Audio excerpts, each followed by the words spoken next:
اب آپ کو بیان کریں گے اگلے برج کے بارے میں جو کہ برج اقرب، کہ ان کا 11 سے 20 دسمبر کا اشرہ علم نجوم کی روشنی میں کیا کچھ بیان کر رہا ہے۔ وہ لوگ جو 24 اکتوبر سے 22 نومبر کے اشرے کے دوران پیدا ہوئے ہیں وہ برج اقرب کے تحت آتے ہیں۔ اس کے علاوہ وہ افراد جن کو اپنی تاریخ پیدائش معلوم نہ ہو مگر ان کا نام زال زے زوئیں نون دعات سے شروع ہوتا ہے تو وہی برج اقرب کے تحت آئیں گے۔ ویڈیو کی طرف بڑھنے سے پہلے آپ کو بتاتا جاؤں کہ وہ لوگ جو علم نجوم سیکھنا چاہیں وہ ہمارے اسکرین پر دیے گئے نمبر پر رابطہ کر سکتے ہیں۔ بذریعہ ڈاک یہ کورس کروایا جاتا ہے، یعنی کہ وہ لوگ جو گھر میں بیٹھ کے ان علوم کی تعلیم حاصل کرنا چاہتے ہیں وہ بھی اس طریقہ کار سے مستفید ہو سکتے ہیں۔ اوورال اس اشرے کا وقت برج اقرب والوں کے لیے ازدواجی زندگی، خاندانی امور اور گھریلو ماحول کے حوالے سے اتنا کوئی خوش آئند معاملات کو ظاہر نہیں کر رہا۔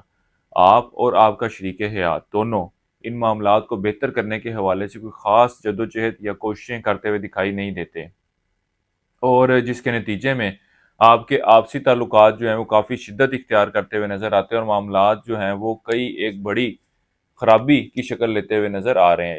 اس لیے آپ برج اقرب والوں کو چاہیے کہ ان معاملات کے حوالے سے بغور جائزہ ضرور لیں، کیونکہ یہ معاملات جو ہیں کافی سنگین شکل بھی اختیار کر سکتے ہیں۔ اوورال گھریلو سکون بھی آپ کو اس عرصے میں میسر ہوتا ہوا نظر نہیں آتا۔ وہ لوگ جو رشتے کی تلاش میں اگر کوشش کرتے بھی ہیں تو ان دنوں میں ان کے رشتے کی بات بنتی ہوئی نظر نہیں آتی۔ اس کے علاوہ اس عرصے کا وقت آپ کے مالی معاملات کے حوالے سے اتنا کوئی خوش آئند صورتحال کو ظاہر نہیں کر رہا۔ پچھلے کچھ عرصے میں آپ نے اگر کسی کو کوئی رقم ادھار قرض وغیرہ دے رکھی تھی تو اس عرصے میں اگر آپ واپسی کا مطالبہ کرتے بھی ہیں تو وہ مکمل رقم یا اشیاء واپس دیتا ہوا نظر نہیں آتا۔ اس عرصے کے دوران آپ کے کئی ایک بہتر چیزوں سے بھی واسطہ رہے گا۔ آپ اپنے معاملات پر اور اپنی چیزوں کو ارد گرد کو ماحول کو بہتر کرنے کی خواہش تو رکھیں گے۔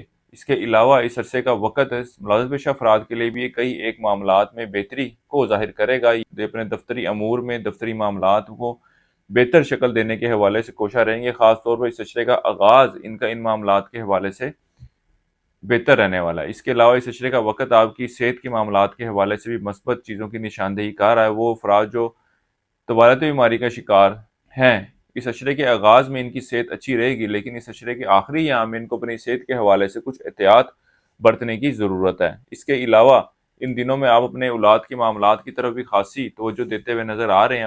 اس عشرے کا وقت آپ کے سیر و تفریح کے لیے جانے، شادی بیاہ اور اس طرح کی دیگر تقریبات میں شرکت کرنے کو ظاہر کر رہا ہے۔ اس عشرے کے دوران آپ سواری وغیرہ کی خریداری پر اخراجات کرتے ہوئے نظر آتے ہیں۔ اعلیٰ تعلیم حاصل کرنے والے طالب علموں کی توجہ تعلیم کی طرف خاصی مرکوز رہے گی اور تعلیمی میدان میں اچھی کارکردگی دکھانے کے حوالے سے بھی کوشاں رہیں گے۔ اس کے علاوہ وہ افراد جو بیرون ملک جانے کی خواہش مند ہیں ان کو چاہیے کہ اس عشرے کے 16 سے 18 تاریخ کے دوران ضرور کوشش کریں۔ اللہ کے فضل و کرم سے بہتر نتائج کا حصول ہوگا۔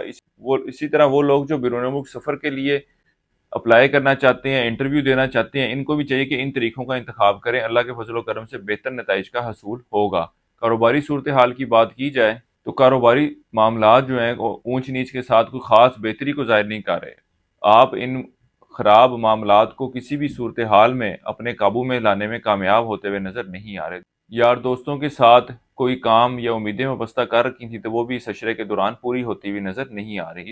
اس عرصے کے لیے ایک وظیفہ آپ کو بتا رہا ہوں، وہ ہے سورہ کوثر کا 3 مرتبہ آپ نے روزانہ پڑھنی اور اپنے معاملات میں بہتری کے لیے دعا کریں۔ اس کے علاوہ حسب توفیق کالے چنے کا صدقہ کرتے رہیں۔ اس عرصے کی 7 تاریخ آپ کی 17 دسمبر کی ہے۔ برج اقرب والوں کے لیے اب تک اتنا ہی۔ اب تک کے لیے اللہ حافظ۔